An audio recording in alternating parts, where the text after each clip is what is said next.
할렐루야. 네. 오늘은 시편 130편을 한 절씩 교독하도록 하겠습니다.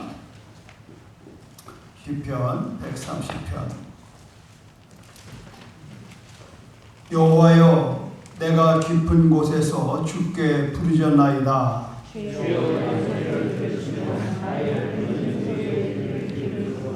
여호와여, 주께서 죄악을 지켜보실진대 주여 누가 서리이까?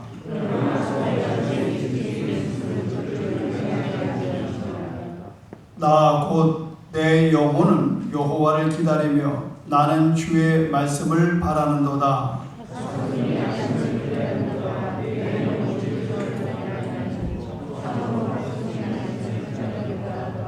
이스라엘아, 여호와를 바랄지어다.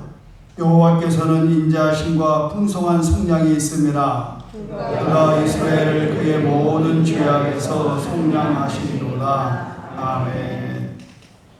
오늘은 우리 찬송가를 우리가 많이 부르는 찬송인데 265장을 다 일어나셔서 하나님의 찬양 드리겠습니다.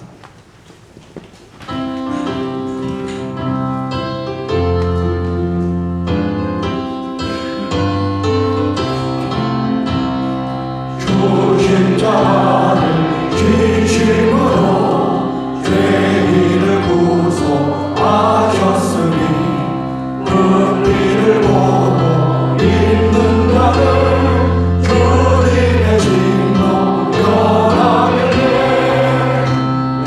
내가 눈빛을 유월절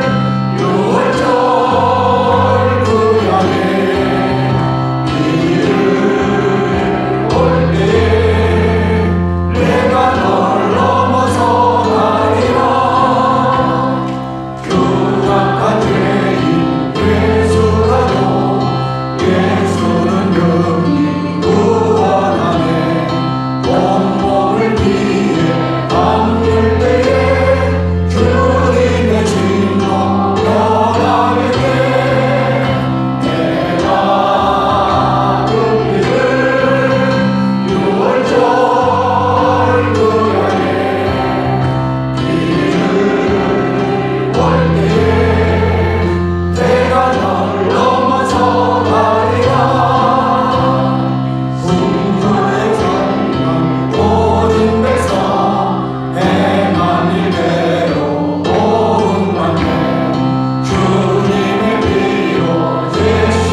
주 예수도 우리 구세주가 되십니다. 인사하겠습니다.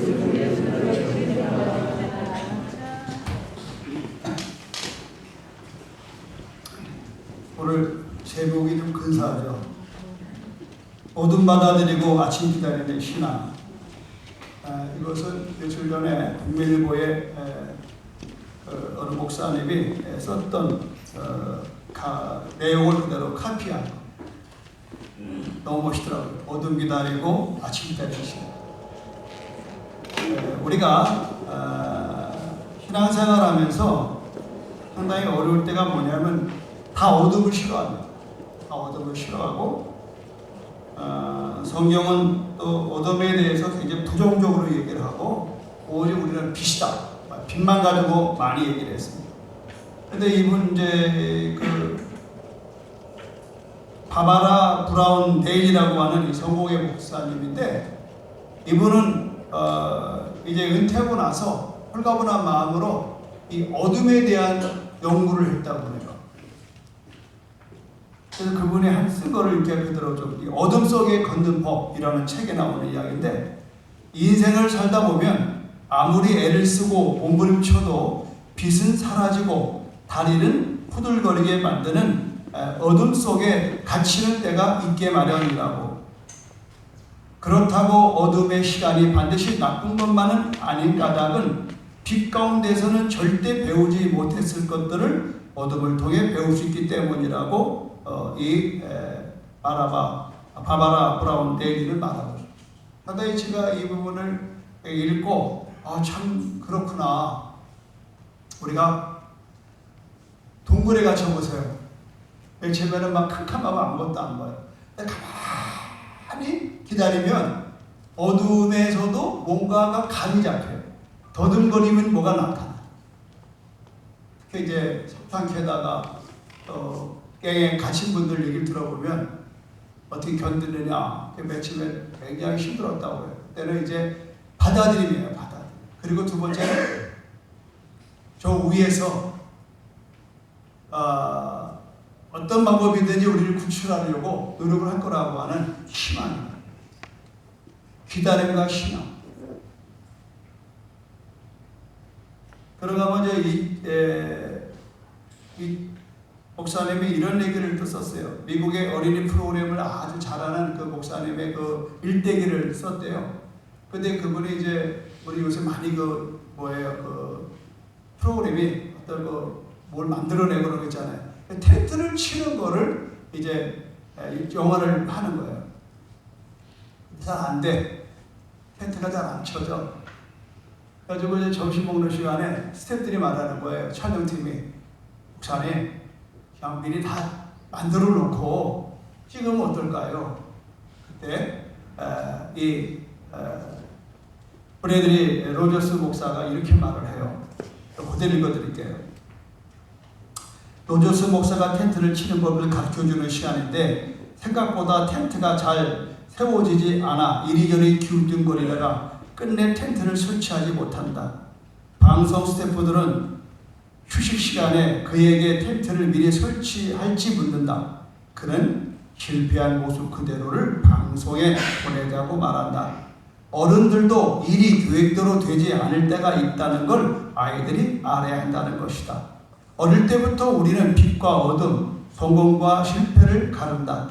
빛과 성공의 세계로 안내하는 것이 어른의 책임이라고 생각한다. 어둠과 실패를 아이들이 접할 기회라도 오면 너희들은 몰라도 된다며 서둘러 현장을 가리곤 한다. 아이들은 점점 어둠과 실패는 무조건 나쁜 것이라는 인상을 받게 한다. 그래서 우리 인생에 있어서 어둠이 찾아오면 나는 실패했다. 이렇게 결론을 내린다 이 말이에요. 왜 이렇게 많은 사람이 자살하고 어려우냐면 지금 굉장히 많은 우울증이 생기느냐 하면 바로 이런 데서 오고. 그래서 이런 태도에 대해서 이 테일러라고 하는 목사님은 전적 태양 영성이다. 태양 영성이 뭐냐면 우리는 그냥 밝은 것만, 좋은 것만, 잘나는 것만, 그것만 기다린다. 그러면서 이렇게 말합니다. 거부에도 삶에서 어둠을 뗄 수가 없다. 믿음의 회의가 찾아오기도 하고 실직하기도 하고 자녀와 관계가 잘 풀리지 않기도 한다. 아픈데 다치기까지 한다. 기도해도 곧바로 응답은 오지 않고 때로는 상황이 더 나빠진다. 이게 다 인생에 무슨 의미가 있을까 싶은 순간이 찾아온다. 그러니까 이렇게쯤 되면은요, 자기 스스로도 숨어버리고 잘 나오던 교회도 안 나오고 또 주위에서는 수근거리고 저 사람 말이야 뭐 잘 믿는 줄 알았더니 그게 아닌가 봐. 뭐 이렇게 결론내는. 여러분 지금 우리는 어둠에 와 있거든요. 이제 인류가 문명의 시대가 지금 굉장한 어둠에 지금 이제 직면했습니다. 그냥 막연하게 뭐 사라지겠지. 그러나 사실은 그렇지가 않습니다. 우리 인류에는 여러분 아시죠? 빙하 시대가 있었습니다.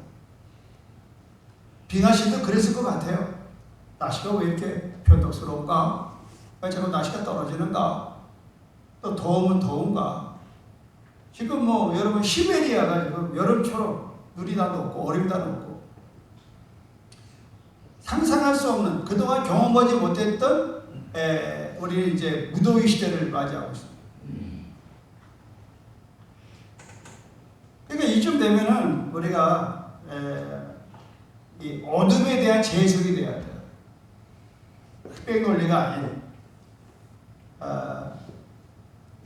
어둠을 받아들이는 데 익숙해야 돼요. 수용해야 돼요. 내가 해도 안 되는 게 있다. 지금 같은 경우에 코로나 미국도 안 되고 중국도 안 되고 대한민국도 안 되는 거예요. 어두움을 받아들여야 돼요. 여러분도 이제 IMF로 이렇게 어두움을 당해봤잖아요. 그래서 많은 사람이 실직하고 망하고 많은 사람이 자살했습니다. 여기도 지금 IMF 때문에 어려움 당했던 분이 그렇게 계시고 내가는데 견디니까 또 오잖아요. 또 잘 나가다가 지금 또 어떻게 돼요? 또 다시 지금 뭐 초유의 이런 어려움을 당하고 있단 말이에요. 이런 어둠의 시간에 찾아오고 우리에게 필요한 믿음의 태도는 돌파보다는 수용에 가까워야 돼요. 돌파보다. 그러다 우리는 하면 된다, 해보자, 하자, 막 이렇게 하고. 그러니까 그게 그냥 교회 표였어요. 그래서 많이 됐습니다. 그런데 코로나19로 인한 이후의 삶은 아자아자 해서 문제가 아니에요. 정말 지혜롭게 이 난세를 넘어가야 돼요. 이제는 생존의 문제입니다. 성공의 문제가 아니라 생존의 문제. 교회도 지금 여러분 교회의 수가 늘어나는 부흥의 문제가 아니라 이제는 수의 부흥이 아니라 진정한 환난과 시련 가운데서 핍박 속에서도 코로나 속에서도 우리가 지금 여기 모여서 예배드릴 수 없어도 우리 각각의 집에서 개인적으로 성경 펴놓고 찬송 부르고 여러분 말씀 묵상할 만한 그런 능력이 있기를 주님의 이름으로 축원합니다. 그게 부흥이에요. 결혼 17개월 만에 선교지 엘콰도르에서 인디언들에게 무참히 살해당한 순교했던 짐 엘리엇이죠. 우리 창근 영화 우리 10년 전에 컨벤션 센터에서 1,700명의 저희도 우리 크리스천들을 모시고 우리가 무료 상영한 적이 있습니다. 그 부인이 누군지 알아요? 엘리자베스 엘리엇이. 이 엘리자베스 엘리엇이 오랜만에 책을 냈습니다. 작년에 우리 나라에서 나왔는데 번역으로 그가 고통은 헛되지 않아요 라고 하는 책을 냈는데 거기 이렇게 써 있어요. 우리가 혼돈 속에 떠도는 존재들이 아니라고 말한다. 우리의 삶은 영원하신 분의 팔에 안겨있기 때문에 무수한 고통의 순간에서도 눈앞의 상황에 있는 그대로 받아들이고 평안 가운데 거할 수 있다는 것이다. 그러니까 그가 27개월 만에 그 유능한 예일대학을 수석으로 졸업한 젊은이와 결혼했는데 느닷없이 선교사로 나가. 가서 죽었잖아. 창끝에 찔려서. 그리고 그는 2년 후에 자기가 거기 또 들어가. 아기를 데리고. 그래서 이 사람이 쭉 한 인생을 살아요. 결혼을 3번 해요. 그리고 선교지에서 들어와가지고 17년 만에 결혼을 했는데 이번에 신학자와 결혼해요. 그런데 3년도 못 살아서 그 사람은 또 폐암이 걸려서 죽어요. 하나님의 일에 온 삶을 바쳤던 이 엘리자베스 엘리엇은 그가 설명이 안 되는 거. 왜? 하나님 왜 그렇습니까? 라고 할 수가 없는 거예요. 그런데 이 엘리엇의 얘기는 고통에서도 무너지지 않은 사랑에 대한 신뢰가 분명하다. 하나님에 대한 기다림이 있다. 하나님의 기다림. 그 렐라라고 하는 여자 집사님이 암으로 죽었을 때 그 남편 티모시라고 하는 사람도 그의 글에서 그렇게 나옵니다. 자기 아내 엘라는 주일학교 교사예요. 여러 사람의 멘토로 아주 하나님을 섬기는 훌륭한 집사님이었습니다. 그런데 그가 암으로 죽게 됐습니다. 그때 티모시 그 남편 집사님이 왜 이런 일이 났습니까? 라고 외쳤어요. 그러면서 그는 변함없이 교회를 떠나지 않고 신앙을 떠나지 않고 여전히 평상으로 돌아왔어요. 어느 날 누군가가 그에게 솔직하게 물었습니다. 그런데 왜 아직도 하나님을 믿습니까? 무엇 때문에 하나님을 떠나지 않은 건가요? 이렇게 했더니 그 티모시 집사가 하는 말이 이렇게 됩니다. 전에 있었던 일 때문이죠. 전에 있었던 일 때문에. 전에 뭐가 있는데요. 그는 지금은 하나님이 보이지 않아도 하나님이 그를 도와주시고 보호해 주셨던 날들을 돌아보았습니다. 이런 일들은 하나님께서 여전히 거기 계셔서 그의 가족을 돌보고 계시다는 표시였습니다. 내가 믿는 하나님이 그분의 방식대로 일을 이루실 것을 나는 알고 있습니다. 라고 티모시는 말합니다. 나는 오늘 여러분 이런 상황 속에 맥주 감사절이라는 말이 좀 무색한 마음은 사실이에요. 뭐가 감사하단 말이다. 그래도 이런 와중 속에서 우리가 먹고 사는 거 감사해야 돼요.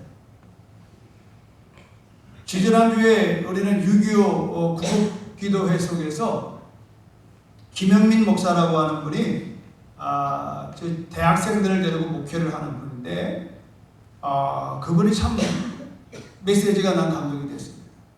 감사라고. 그래서 자기들은 상해 용사들을 모셔다가 이렇게 매주 식사를 제공한다. 상해 용사.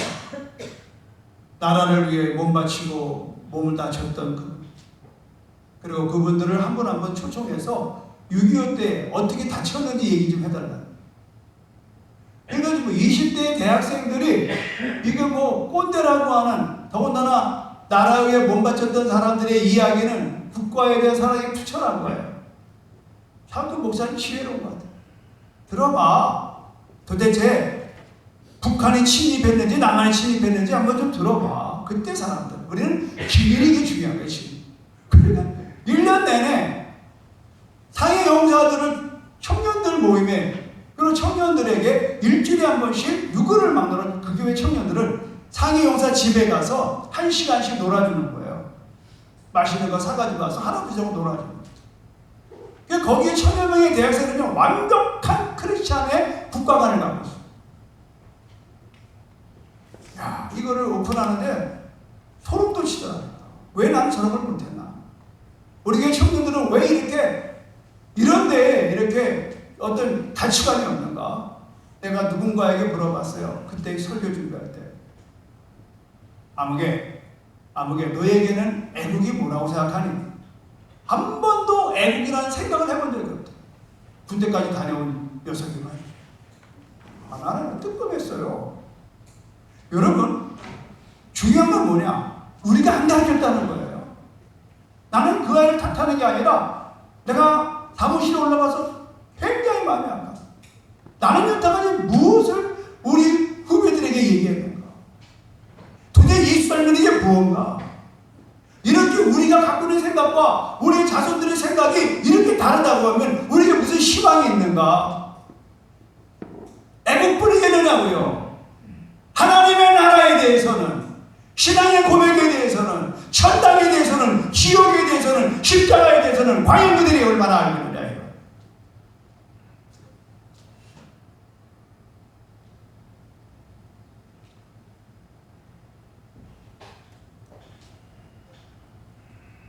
우리는 아이들이 좋은 대학 나오고 좋은 직장 얻으면 성공했다고 그래요. 그런 애들만 교회에서 칭찬하고 자랑해요.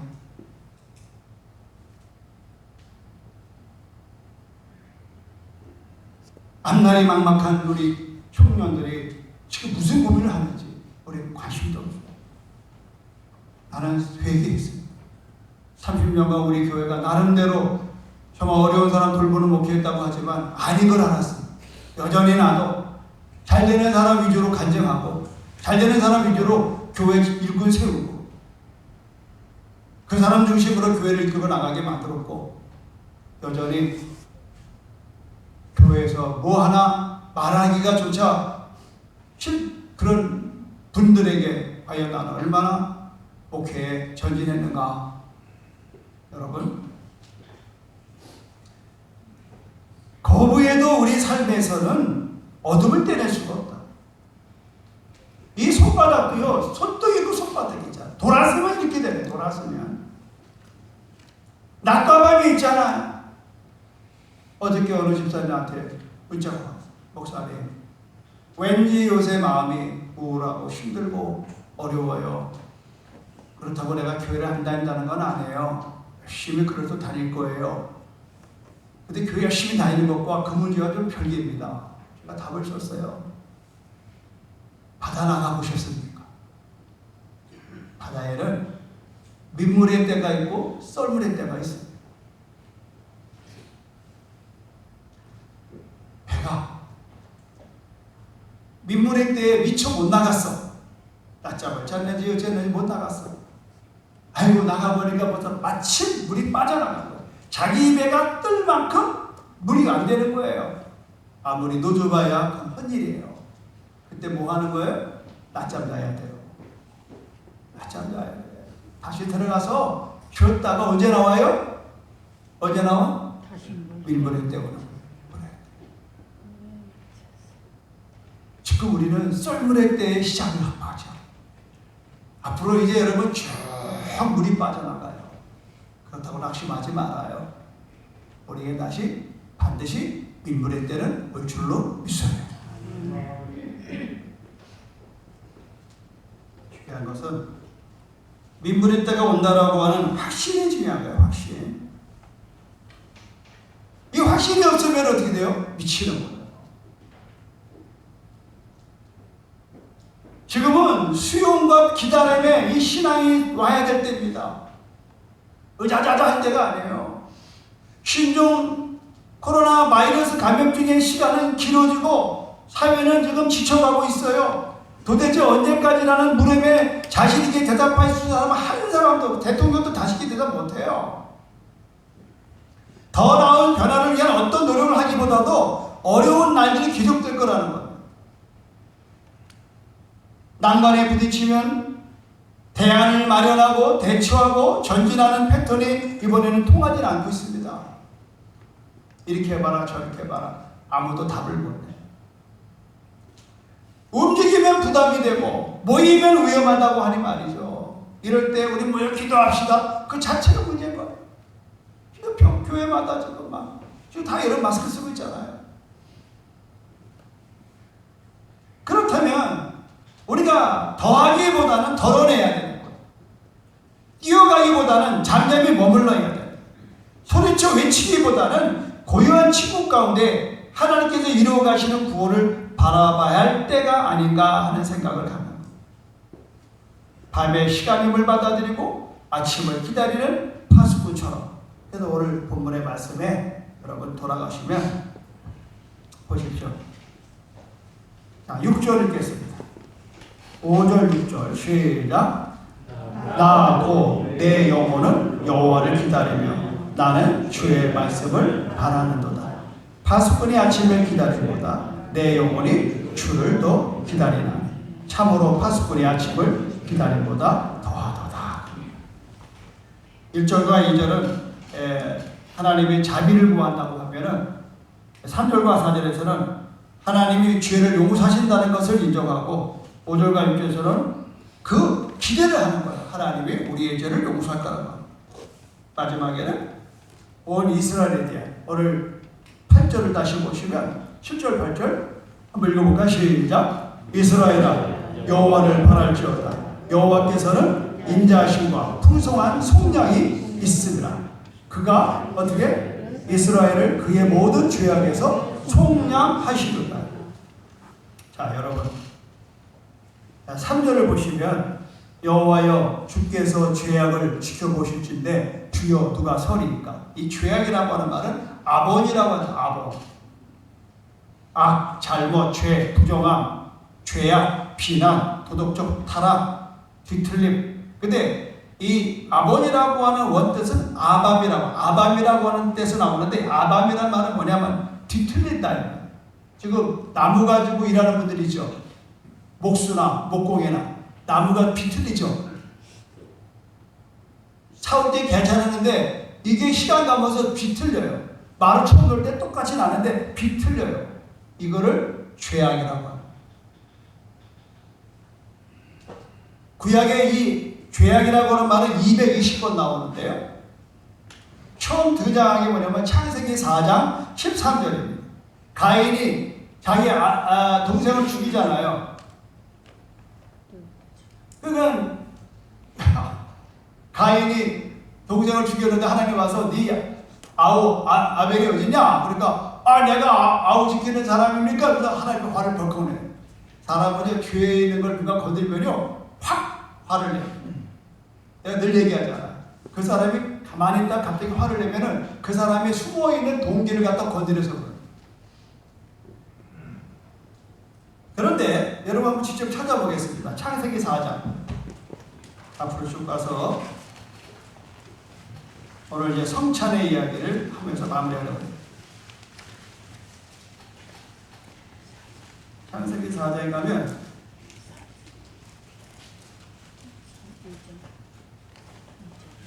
보세요. 13절 보세요.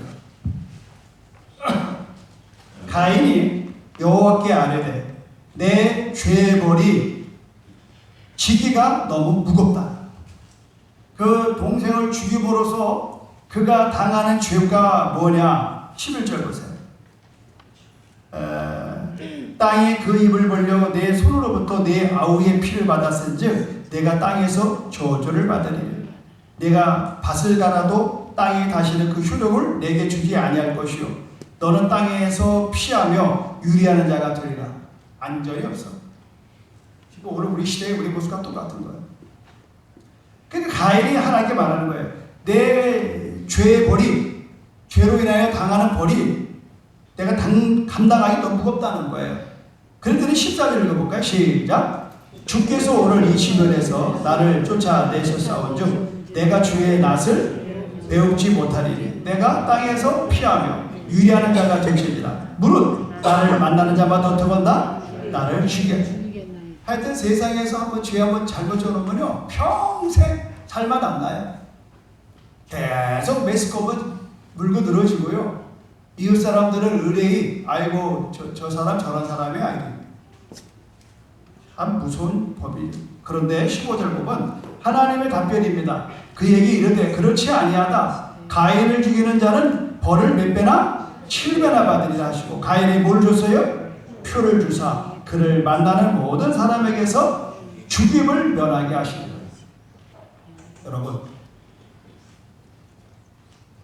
하나님은 죄의 벌이 무거운 그를 표를 줘요.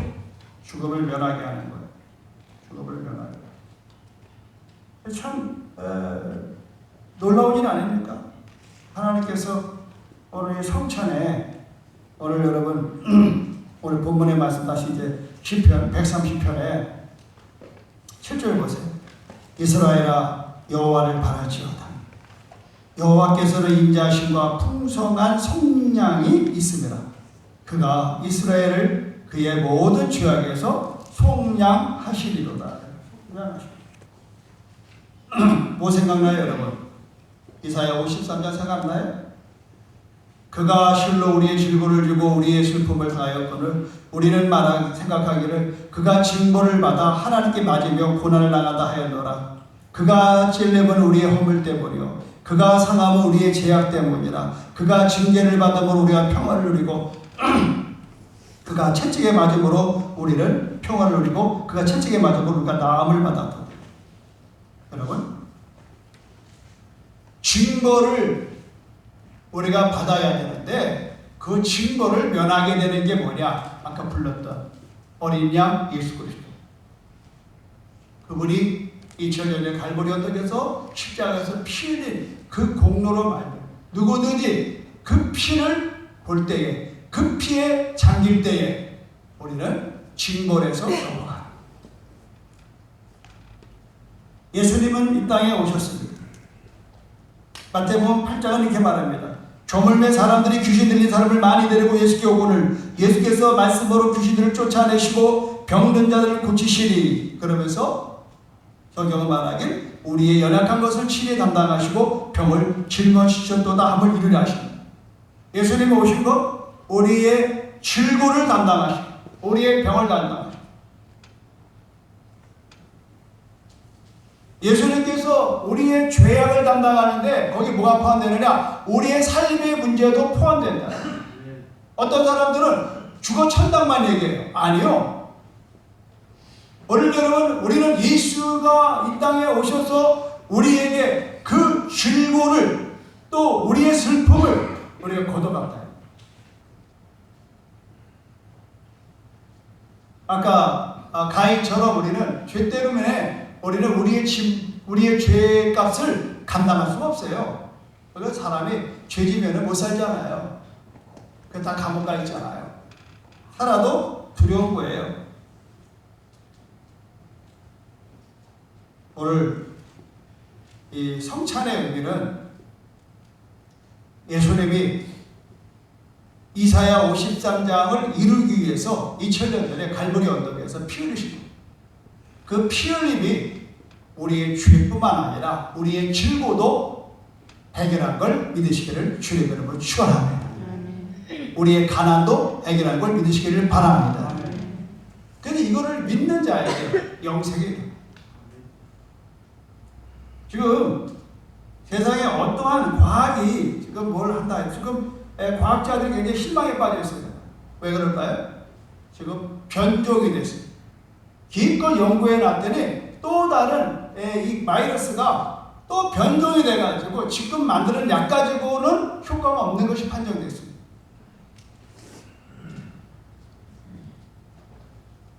인간이 그동안 너무 과학을 의존했어요. 하나님은 없다. 진화론으로 계속 왔고 지금도 하나님 있다는 우리를 핍박하고 있습니다.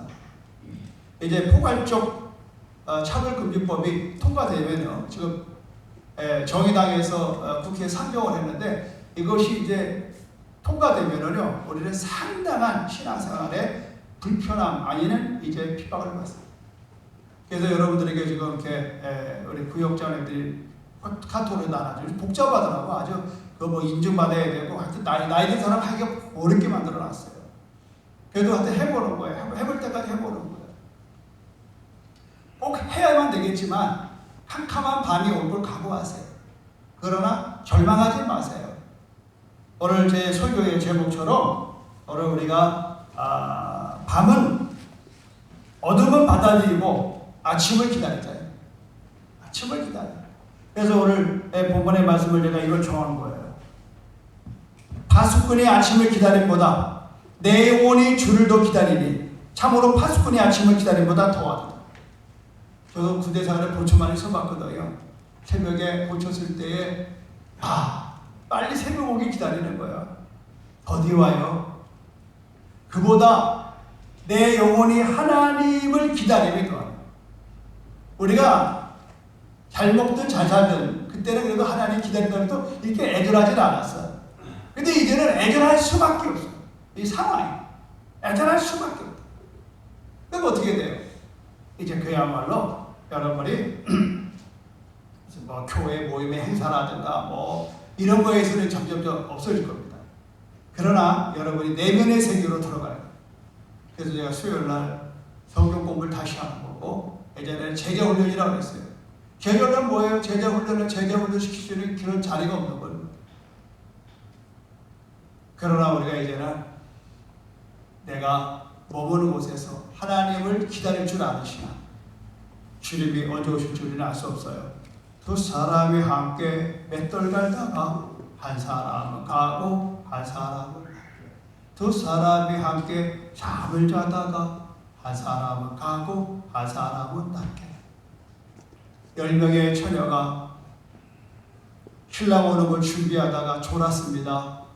신랑이 온다 그러니까 졸던 처녀들이 벌떡 일었습니다. 보니까 등은 있는데 등불이 꺼졌어요. 경건의 모양은 있는데 경건의 능력이 없어요. 나도 그렇고 여러분도 그렇고 이제는 언젠가는 하나님께 대면해야 돼. 지금 그때가 왔어요. 분명합니다. 이렇게 안 모여도 신앙을 지키는 사람이 있는가 하면 이제 안 모이면 아이고 예수 믿는 거 좀 그만하지 뭐 국가적으로 하지 말라고 그러면 지금 주일만 되면요 아침에 떠오르는 게 뭐예요? 교회 가지 말라는 거예요. 종교행위 조심해달라 이거예요. 언젠가는 우리 동네에도 확진자가 한 명만 나타나면 우리 당장 폐쇄가 되는 거예요. 저는 그때를 각오하는 거예요. 싸우자는 게 아니에요. 오늘 나는 여러분들이 어둠을 받아들이면 못 받아들이면 여러분 미치는 거예요. 왜 나 교회 못 가게 해? 나 미쳐 죽겠어. 그러지 마세요. 미치면 안 돼요. 그때는 어둠을 받아들였어요. 그리고 아침을 기다렸어요. 주님이 오시는 그 재림을 기다렸어요. 언젠가는 주님의 황금길 그 길을 갈 때를 기다렸어요. 그래서 우리는 견딜 수가 있어요. 오늘 여러분 주보를 좀 보십시오. 하나님의 약속은 이루어진다. 나치 수용소에 한 젊은이가 갇혀 있었다. 그 사람은 어느 날 우연히 땅바닥에 떨어진 유리 주걱을 발견하고는 매일 그것으로 면도했다. 나치들은 노인들 힘이 없고 병들어 일할 수 없는 사람들을 먼저 가스실로 끌고 갔다. 그런데 이 사람은 매일 면도를 하다 보니 건강하게 보여 가스실로 끌려가지 않았고 결국 살아서 죽음의 수용소를 빠져나오게 되었다. 이 사람이 바로 전 세계적으로 유명한 정신분석학자 피터 프랭클이다. 그는 그때의 경험을 토대로 죽음의 수용소라는 책을 썼습니다. 아주 오래전에 썼어요. 그가 한 유명한 말이 있습니다. 하나님의 도움은 결코 늦는 법이 없습니다. 다만 우리가 너무 성급할 뿐입니다. 기다림의 광야를 지날 때는 서두르지 마십시오. 조급해하지 마십시오. 서두른다고 더 빨리 광야에서 벗어날 수 있는 것은 아닙니다. 아브라함은 자신의 자식을 주시겠다는 약속 하나만 붙들고 75세의 나이에 고향과 친척과 아버지의 집을 떠났습니다. 그러나 아무리 기다려도 강강무소식이었습니다. 그러다가 안 되겠다 싶어 여종 하갈을 통해 이스마엘을 낳았습니다. 그는 아마 이렇게 생각했을 것입니다. 기다릴 만큼 기다렸어. 그런데도 하나님의 약속이 이루어지지 않잖아. 이제 다른 방법 찾아봐야겠어. 아브라함은 왜 하나님의 약속을 믿지 못했는가? 하나님의 말씀을 붙잡기보다는 자신이 처한 상황을 더 많이 바라봤기 때문입니다. 상황을 보니 더 이상 하나님의 약속을 붙들고 기다리면 안 될 것 같았기 때문입니다. 상황을 바라보니 마음이 흔들렸던 것입니다. 마음이 급해진 것입니다. 그러므로 기다림의 광야를 지날 때는 기도하면서 기다려야 합니다. 피터 프랭클은 포로 수용소에서 한 작곡가를 만났습니다. 그는 꿈 이야기를 하면서 한 달 후면 살아서 나가게 될 거라고 좋아했다고 합니다. 한 달 뒤인 3월 31일에 독일군이 항복한다는 꿈을 꾼 것입니다. 그러나 3월 30일이 되었지만 아무런 일도 일어나지 않았습니다. 그리고 그 작곡가는 곧바로 다음 날인 1945년 3월 31일에 숨을 거뒀다고 합니다. 희망의 끈을 놓아 버리는 순간 죽고 만 것입니다. 우리를 어려움 가운데 버티게 해주시는 것은 바로 희망입니다. 희망의 끈을 놓아버릴 때 더 이상 버틸 수 없게 되고 맙니다. 희망은 현실을 이겨낼 수 있게 해주는 힘입니다. 여러분 지금 주만나 7월에 나온 걸 제가 카피했어요. 이것으로서 어떻게 앞으로 코로나 시대 이후의 삶을 살아가는 것입니다. 그래서 이런 얘기 하려고 다음 주 목요일 날 이곳에서 목사님들이 몇 분일지 몰라요. 하여튼 저희들 목사는 다 초청을 했는데 저희가 이제 식사도 제공하고 간식도 제공하면서 희망을 주려고 불렀습니다. 기도해 주시기 바라고요. 그리고 여러분들이 오늘 설교를 잘 듣고 여러분들 힘을 내시고 특별히 우리 저 뒤에 있는 우리 청년들의 마음을 위로해 주셔야 돼요. 근데 우리는 살 만큼 살았어요. 우리 노력한 만큼 살아왔어요. 근데 지금 청년들은 노력해도 할 수 없는 절벽에 와 있어요. 우리가 다 가득 가져오게. 저 앞으로 점점 어려운 사람들이 막 생겨날 것입니다. 그럴 때일수록에 우리가 어둠을 받아들이고 아침을 기다리는 신앙으로 무장되기를 주님의 이름으로 축원합니다. 자, 우리 찬송 하나 드리시는데요. 찬송 부를 때 우리 성찬 준비해 주시기 바랍니다. 목마른 사슴 시냇을 찾아 헤매